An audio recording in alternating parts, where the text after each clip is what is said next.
6월 11일 금요일 아침, 오늘도 말씀으로 시작하는 여러분들을 우리 주님 이름으로 축복합니다. 창세기 15장 말씀 보겠습니다. 1절에서 11절의 말씀입니다. 제가 읽습니다. 이후에 여호와의 말씀이 환상 중에 아브라함에게 임하여 이르시되, 아브라함아, 두려워하지 말라. 나는 내 방패요 너의 지극히 큰 상급이니라. 아브라함이 이르되, 주 여호와여, 무엇을 내게 주시려 하나이까? 나는 자식이 없사오니 나의 상속자는 이 다메섹 사람 엘리에셀이니이다. 아브라함이 또 이르되, 주께서 내게 씨를 주지 아니하셨으니 내 집에서 길린 자가 내 상속자가 될 것이니이다. 여호와의 말씀이 그에게 임하여 이르시되, 그 사람이 내 상속자가 아니라 내 몸에서 날 자가 내 상속자가 되리라 하시고, 그를 이끌고 밖으로 나가 이르시되, 하늘을 우러러 뭇별을 셀 수 있나 보라. 또 그에게 이르시되, 내 자손이 이와 같으리라. 아브라함이 여호와를 믿으니 여호와께서 이를 의로 여기시고, 또 그에게 이르시되, 나는 이 땅을 내게 주어 소유를 삼게 하려고 너를 갈대아인의 우르에서 이끌어낸 여호와니라. 그가 이르되, 주 여호와여, 내가 이 땅을 소유로 받을 것을 무엇으로 알리까? 여호와께서 그에게 이르시되, 나를 위하여 3년 된 암소와 3년 된 암염소와 3년 된 숫양과 산비둘기와 집비둘기 새끼를 가져올지니라. 아브라함이 그 모든 것을 가져다가 그 중간을 쪼개고 그 쪼갠 것을 마주 대하여 놓고 그 새는 쪼개지 아니하였으며, 솔개가 그 사체 위에 내릴 때에는 아브라함이 쫓았더라. 아멘. 하나님은 하나님의 일을 사람을 통하지 않고도 행하실 수 있는 분이십니다. 굳이 극단적으로 말씀드려서 우리 없이도 하나님의 일은 진행됩니다.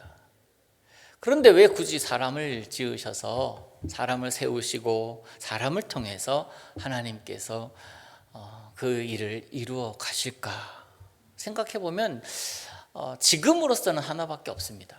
하나님이 우리를 너무 사랑하시기에, 그 형상을 닮은 우리들을 너무너무 사랑하시기에 그 어마어마한 하나님의 광대한 일에 쓰임받는 기쁨, 그거 한번 보게 하고 싶어서 그러신 것 아닐까 하는 생각을 합니다.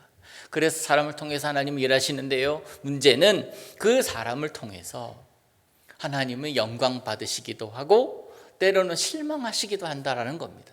그 사람이 하나님의 기쁨이 되기도 하지만 하나님의 근심이 되기도 한다라는 것이지요.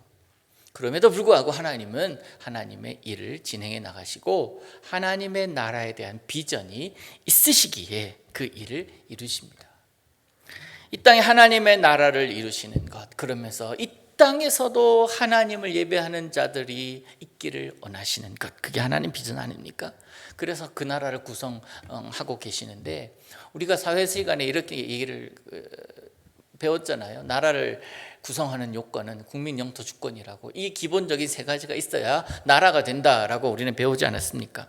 하나님 가나안 땅이라는 그곳에 영토를 삼으시고 그곳에 이 아브라함을 인도해 가셨습니다. 그 나라를 건설하십니다. 그 나라의 주권은 누구에게 있습니까? 하나님께 있죠. 영토와 주권이 완성되었는데 아브라함도 있습니다. 그런데 이 아브라함 가족, 이 부족만으로는 나라라고 하기에는 부족합니다. 동방의 이 왕들의 침략을 가나안, 그때 헤브론에 살면서 우리 14장까지 했잖아요. 훌륭하게 막아내고 외적인 풍요로움은 누려가기 시작을 했지만, 그래서 사람들도 이 아브라함은 무시할 수가 없는 그런 존재가 되었지만, 게다가 그의 가축들도 늘어나고 짐승들도 늘어나고 하인들도 늘어나고, 말씀드렸듯이 영향력도 이렇게 늘어가지만 정작 마음에 어려움이 있습니다. 2절을 보니까 아브라함이 이릅니다. 주 여호와여, 무엇을 내게 주었습니까? 이것 내가 가지고 있는 건 아무 의미 없잖아요. 나에게 뭘 주지 않았다고요? 나는 자식이 없사오니. 또 3절에 보니까 주께서 내게 씨를 주지 아니하셨으니 상속자가 없습니다. 그래서 내가 삼은 상속자가 이 엘리에셀, 그러면서 소개를 해주고 있는 거예요. 마음에 어려움이 있습니다. 아브라함 마음에 근심이 있습니다. 하나님은 분명히 약속하셨고 그 약속하신 것들이 주변 상황을 보니까 다 이루어져 가고 있습니다만 마음이 불안한 것은 왜일까요? 마음이 초조한 것은 왜일까요? 마음속에 이 생각이 떠나가질 않습니다. 나는 자식이 없사오니. 자식에 대한 약속이 지연되는 현실 앞에서 마음이 흔들리고 있습니다. 그래서 아브라함은 이미 마음에 후계자를 세웠는데 그가 바로 엘리에셀 아닙니까? 그가 상속자라고 소개하고 있잖아요. 여러분, 아브라함이 포기했다고 하나님이 포기하실 분이십니까? 하나님이 아브라함에게 나타나서 확신을 주세요. 그를 불러내십니다. 5절 보십시오. 그를 이끌고 밖으로 나가 이르시되 하늘을 우러러 뭇별을 셀 수 있나 보라. 또 그에게 이르시되 내 자손이 이와 같으리라. 그를 이끌고, 예전에는 아브라함 혼자 있을 때 불러서 그랬는데 이끌고 가신다. 마음의 어려움을 하나님께서 이해하고 계시는 거예요. 하나님은 약속에 대한 표징이랄까, 별을 보여주시는데 별 봐, 하늘에 있는 별 되게 선명하지? 저거 되게 밝지? 아니, 뭇별이에요. 뭇별이라는 말은 셀 수 없이 많은 이에요. 뭇이라는 단어가 셀 수 없음이거든요. 별을, 이 많은 별을 보여주시면서 하나님 저 별을 봐라, 아브라함아, 내 자손이 이와 같을 거야 라고 말씀하십니다. 하나님의 낭만이라고 저는 제목을 좀 잡아보려고 합니다. 하나님의 낭만. 하나님의 낭만이 여러분 느껴지십니까? 여러분, 우리 교회 제일교회에 속한 성도님이라면 낭만적이기를 원합니다. 하나님다운, 하나님스러운 그런 모습. 우리도 하나님의 성품을 닮아가야 될 사람들이잖아요. 하나님의 낭만적임도 여러분 닮아가기를 원합니다. 하루하루 먹고 살기 바쁜데 무슨 낭만이냐고 생각하실 수가 있겠지만, 낭만을 찾는다면 삶이 재미있어집니다.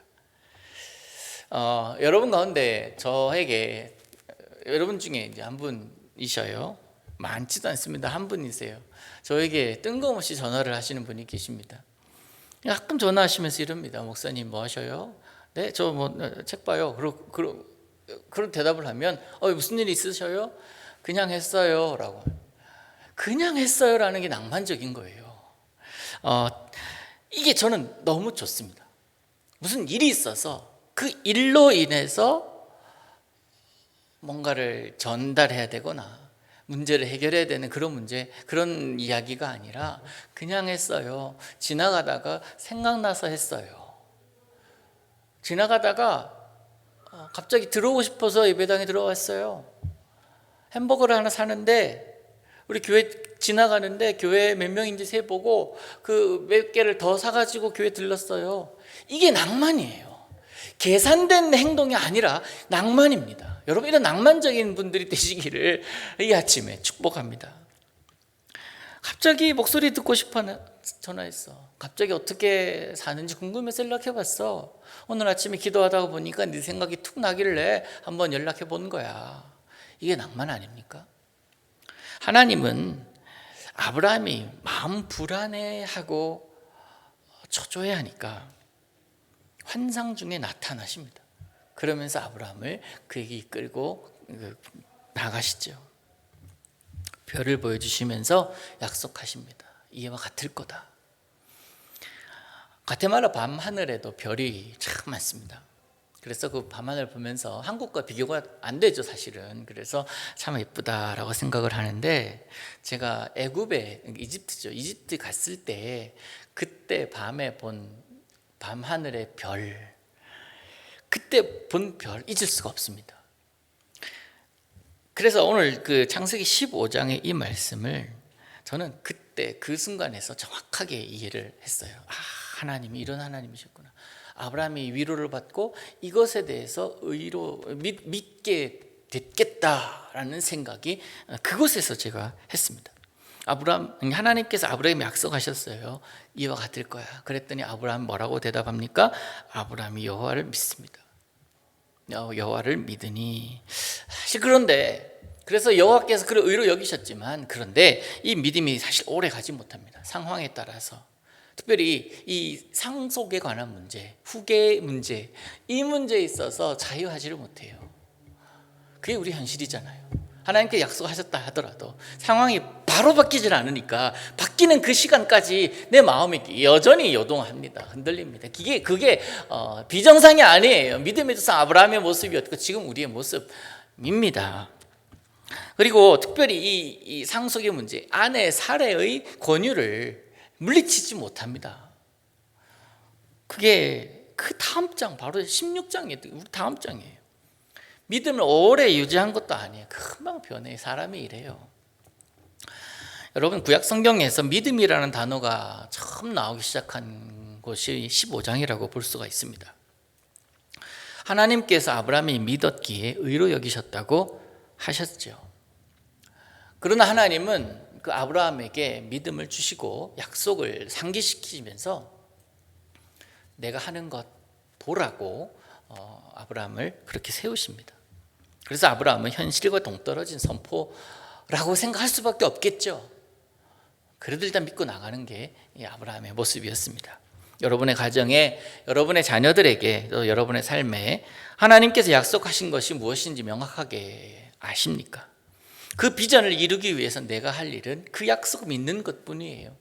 하나님은 약속을 잊지 않으시는 분이고 변함없는 분이고 신실하신 분이기에 나는 잊는다 할지라도, 나는 없어졌다 할지라도, 나는 믿지 못한다 할지라도 하나님 그 약속을 언젠가 이루시는 분이시기에 그 약속 붙들고 나가자는 거예요. 근데 하나님의 약속과 자꾸 현실을 비교하다 보면 말이 안 맞는 경우가 많기 때문에, 상식적으로 납득이 되지 않는 경우가 많기 때문에 우리는 의심하게 되고 그 약속을 그냥 잊고 말죠. 하나님은 그러나 현실에 계시는 분이 아니십니다.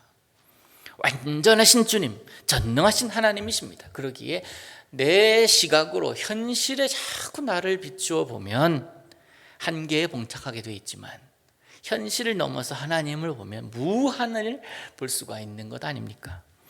그 하나님은 하나님이 하신 약속을 이루시는 분이십니다. 오늘도 하나님께서 여러분과 함께 하신 약속, 말씀을 통해서 하신 약속, 그 약속 붙들면서 살아가시기를 예수님 이름으로 축복합니다. 하늘에 계신 우리 아버지여, 이름이 거룩히 여김을 받으시오며 나라의 마옵시며 뜻이 하늘에서 이룬 것 같이 땅에서도 이루어지이다.